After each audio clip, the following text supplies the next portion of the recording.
Tu es belle, ô Marie, tu es le reflet du cœur de Dieu.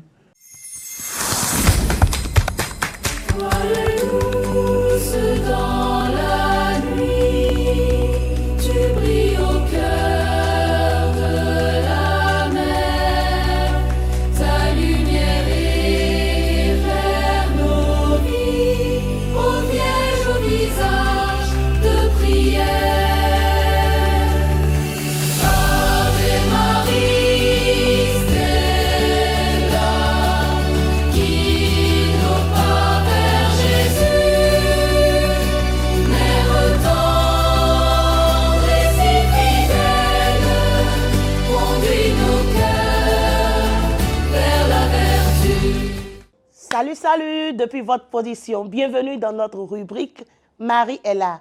L'Église, notre mère, ne l'adore pas. Elle la remercie pour son oui. De par le monde entier, elle est qualifiée par plein d'adjectifs. Nous le disons bien dans la Catena, qu'elle est celle-ci qui s'avance comme l'aurore, belle comme la lune, éclatante comme le soleil, terrible comme une armée rangée en bataille. Le mois d'octobre est appelé pour certains mois marial et pour d'autres, mois du rosaire. Nous sommes aujourd'hui avec le père Édouard Orunfodi. Il est prêtre eudiste, directeur du centre Saint-Jean-Eudes d'Atropocodi et supérieur de la fraternité Saint-Jean-Eudes d'Atropocodi. Pour mieux comprendre ce mois, quelle est son importance et pourquoi le rosaire? Abonnez-vous à notre chaîne catholique Eudipa TV, la web TV des eudistes en Afrique, pour ne rien perdre sur la vie spirituelle en Jésus et Marie. À tout à l'heure.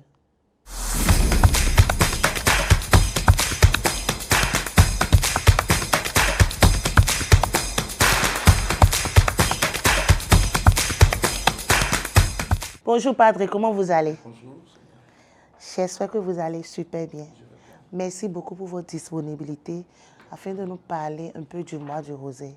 Vous êtes Père Édouard Orunfodi, prêtre eudiste, directeur du centre Saint-Jean-Eudes d'Atropocodi et supérieur de la fraternité Saint-Jean-Eudes d'Atropocodi. Alors Père, moi je veux comprendre d'abord une chose. Pourquoi Marie? Pourquoi rosaire? Pourquoi prier? Prier Marie, pourquoi rosaire? Pourquoi prier? Marie est le chemin qui nous conduit à Jésus. C'est pourquoi nous la prions pour prendre le chemin le plus court pour aller à Jésus. Alors, pourquoi le mois du rosaire est-il important dans la vie du chrétien? Ou pourquoi le rosaire, pour faire court, est important dans la vie du chrétien? Le rosaire n'est pas une obligation absolue. Il faut qu'on s'entende sur ça. Ce n'est pas une obligation. Absolue. Mais il est nécessaire dans la vie du chrétien en raison des fruits qu'il produit dans la vie de celui qui le prie. Le rosaire, c'est un chemin de vie. C'est une prière, je dirais, évangélique, c'est-à-dire tirée de l'évangile, une nuance, une prière tirée de l'évangile, qui nous aide à contempler la vie, les états et les mystères de notre Seigneur Jésus-Christ. De l'Annonciation jusqu'à la résurrection et à la glorification de la Vierge Marie, comme nous le relate le livre de l'Apocalypse. Plus encore, beaucoup de saints, beaucoup de papes, priant le rosaire, et beaucoup de chrétiens disent que le rosaire est une arme puissante, une arme qui nous aide à combattre le péché dans nos propres vies, une arme qui nous aide à lutter contre les persécutions et une arme qui nous permet de fuir l'ennemi, de fuir le danger, les tentations. Donc, elle n'est pas, la prière du rosaire n'est pas seulement une prière. La prière du rosaire n'est pas seulement une prière, c'est une arme puissante. Et vous venez de le dire tout à l'heure dans votre introduction. Marie, à elle toute seule, elle est quoi? Rangée comme une armée en bataille. Parlez-moi d'abord des fruits du rosaire. Parce qu'en parlant, vous avez dit qu'il y a des fruits en priant le rosaire. Quels sont ces genres de fruits? Oui, il y a des fruits spirituels et matériels comme je le dis. Spirituel, parce que Marie nous conduit à Jésus. Cela nous permet de lever notre âme et de rentrer en intimité avec Jésus. C'est le chemin le plus sûr. Jésus est le seul médiateur entre Dieu et les hommes. Mais Marie est le chemin le plus sûr qui nous conduit à Jésus. Le cœur de Marie, c'est le trône de Dieu. C'est dans le cœur de Marie que Dieu s'assoit. Et Jésus a été formé, le cœur de Jésus, comme dit Saint Jean-Eudes, a été formé dans ce cœur. Ça, c'est l'un des fruits spirituels. Fruits matériels. Mais beaucoup de témoignages, pilules, et qui nous relatent les grâces obtenues en priant la Vierge Marie. Et justement, ce mois d'octobre dédié à Marie comme mois du rosaire, c'est à cause de la victoire obtenue grâce à l'intercession, grâce à la prière à Marie, en 1571, de la Ligue spirituelle des chrétiens qui se sont rangés en armée pour combattre les Turcs ottomans qui voulaient envahir l'Europe et imposer leur religion en Europe. Et en priant par l'intercession et le secours de la Vierge Marie, on a pu obtenir cette bataille. On a pu gagner cette bataille. On a obtenu la victoire. Et donc, c'est pourquoi le mois d'octobre est dédié à la Vierge Marie comme mois du rosaire. Alors, Padre, il faut attendre le mois du rosaire, le mois d'octobre, pour prier Maman Marie à travers le rosaire, ou je peux faire le rosaire tous les jours, si je le désire. Non. Il y a une fausse idée courante qui pense que c'est en octobre simplement ou seulement qu'il faut prier le rosaire. En mai, par exemple, c'est un mois dédié à la prière du rosaire à la Vierge Marie. On peut prier la Vierge Marie quotidiennement. On peut prier le rosaire chaque jour. Comme je l'ai dit, le chemin d'intimité avec le Seigneur, c'est le chemin qui n'a pas de fin. C'est chaque jour. Et donc, si nous devons rentrer en intimité avec le Seigneur chaque jour, et que c'est la Vierge Marie qui nous conduit, et donc chaque jour, nous devons prier la Vierge Marie quotidiennement, quotidiennement. Le rosaire est une prière. Vous avez parlé des mystères. Alors, quand on prend le rosaire, nous pouvons découvrir combien de mystères possibles. Nous avons 4 mystères dans le rosaire. D'abord, les mystères joyeux, nous avons les mystères lumineux, nous avons les mystères glorieux et les mystères douloureux. Et donc, chaque chapelet fait 50 grains de l'Ave Maria, ce qu'on appelle le Je vous salue Marie, fois les 4. Donc, le rosaire, c'est les 200 Ave Maria. Comment peut-on méditer le rosaire? La méditation est un chemin de contemplation. Méditer le rosaire revient donc à contempler, comme je l'ai dit auparavant, les états et mystères. Il ne s'agit pas de le dire sur les lèvres, mais de contempler, de se représenter ces états et mystères de notre Seigneur à travers le chapelet, le rosaire, et avec Marie pour pouvoir atteindre le cœur de Jésus. Comment peut-on faire alors la nuance entre prier le rosaire, méditer le rosaire, réciter le rosaire, parce que là, ça embrouille parfois. Et quelle est la durée normale d'un rosaire? À mon humble avis, et selon un peu ma réflexion, je pourrais dire que prier ou réciter plutôt le rosaire, c'est la façon la plus mécanique de réciter l'Ave Maria et les mystères de notre Seigneur Jésus-Christ. Mais méditer le rosaire, cela revient à aller un peu plus en profondeur, un peu plus en avant. Et je recommande régulièrement 4 étapes pour y arriver. Par exemple, quand je prends le premier mystère joyeux, il s'agit de l'Annonciation. Alors, j'évoque le mystère et à l'étape 2, je prends un texte biblique qui a trait ou qui relate les états et mystères de notre Seigneur Jésus-Christ, de ce mystère, l'Annonciation. Comment l'ange Gabriel a visité la Vierge Marie. Après la lecture de ce passage, à l'étape 3, je me fais une représentation comme si je me projette, comme si j'étais acteur au moment où cela se passait.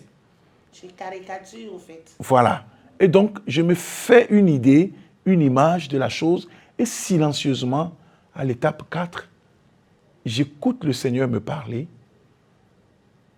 et ce que le Seigneur attend de moi. C'est comme ça que je peux avoir un fruit de ce mystère.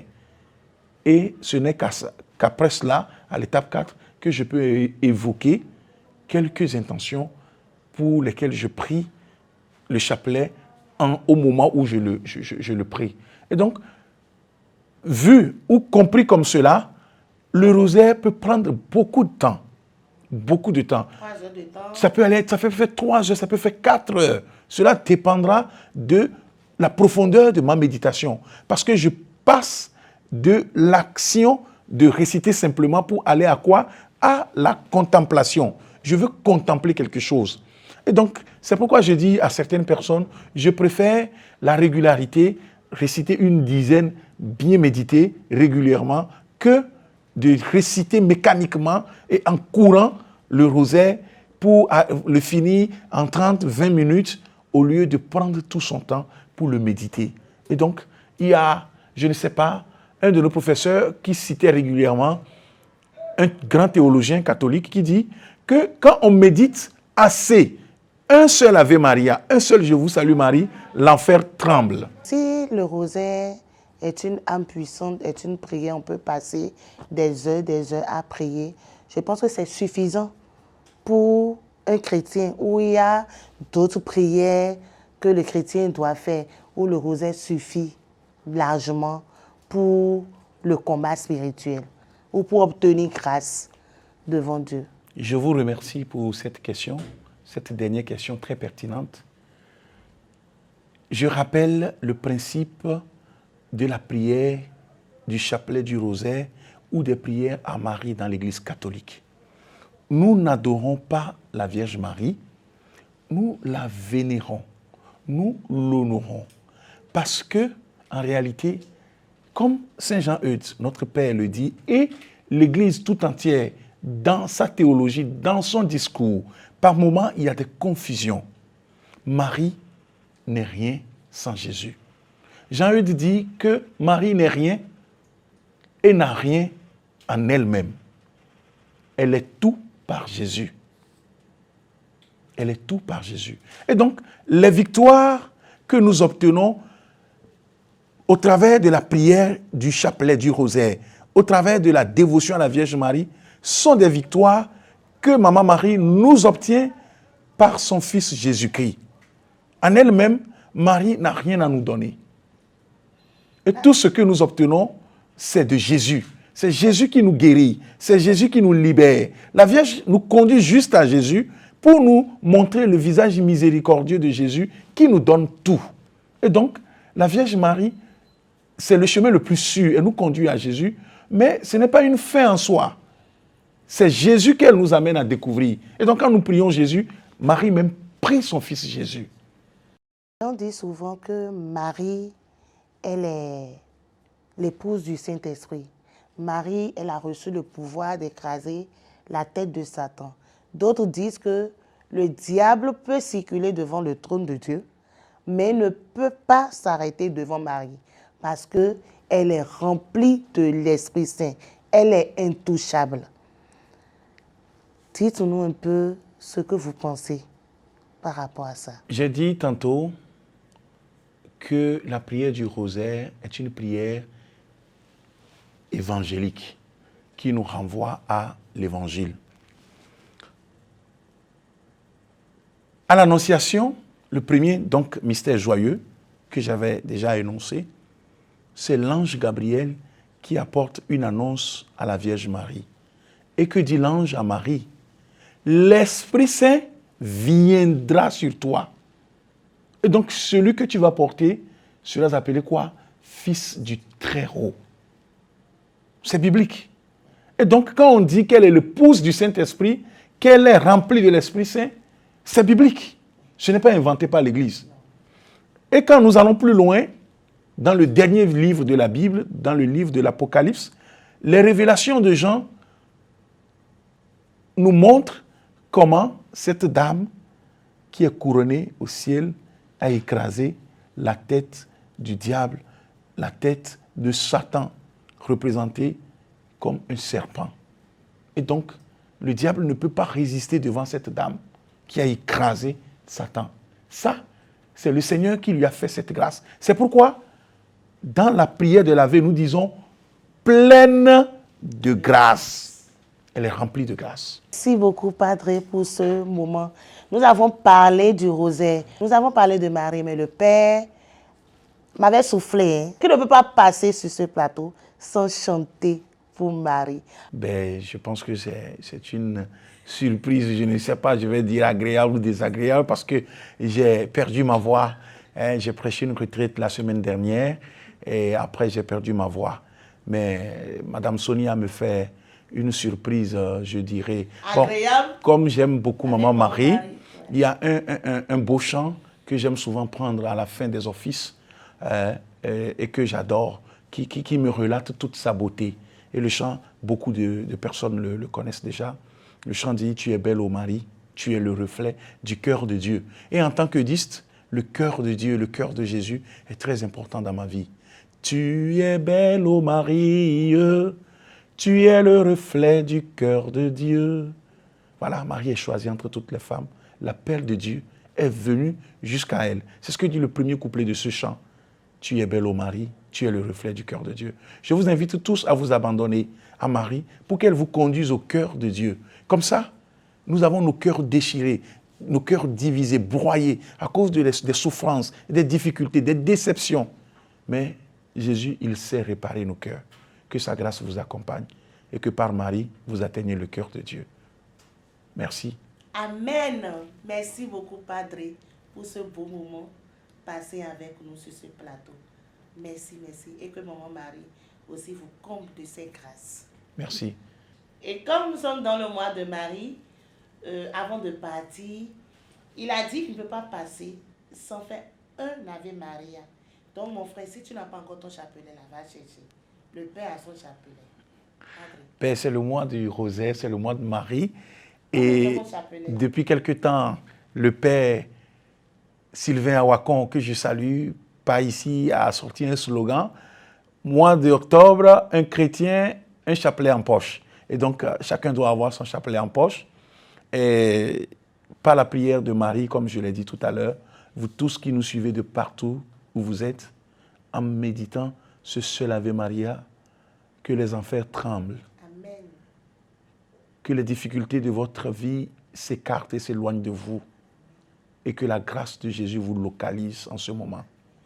Et donc, unis à toute l'Église, à ces milliers, millions de personnes qui prient au quotidien le rosaire en ces temps-ci, avec toute l'intention que vous portez, disons ensemble, je vous salue Marie, pleine de grâce. Le Seigneur est avec vous. Vous êtes bénie entre toutes les femmes. Jésus, le fruit de vos entrailles, est béni. Sainte Marie, Mère de Dieu, priez pour nous, pauvres pécheurs, maintenant et à l'heure de notre mort. Notre-Dame du Rosaire, Notre-Dame du Rosaire, cœur admirable de Marie, Saint Jean Eudes, merci et que Dieu vous bénisse chacun depuis votre position géographique. Merci beaucoup à vous, mon Père. Marie, modèle de l'Église du monde, est celle que Dieu a choisie pour intercéder en notre faveur. Alors, comme l'a dit le Père, ne laisse pas passer ce mois du rosaire. Toute grâce demandée à Marie est bien reçue. Nous étions avec le Père Édouard Oronfodi, prêtre Eudis, directeur du centre Saint-Jean-Eudes d'Atrobokodi. Abonne-toi à notre chaîne catholique Eudipa TV sur YouTube pour ne rien perdre et sur nos réseaux sociaux Facebook et TikTok. Alléluia.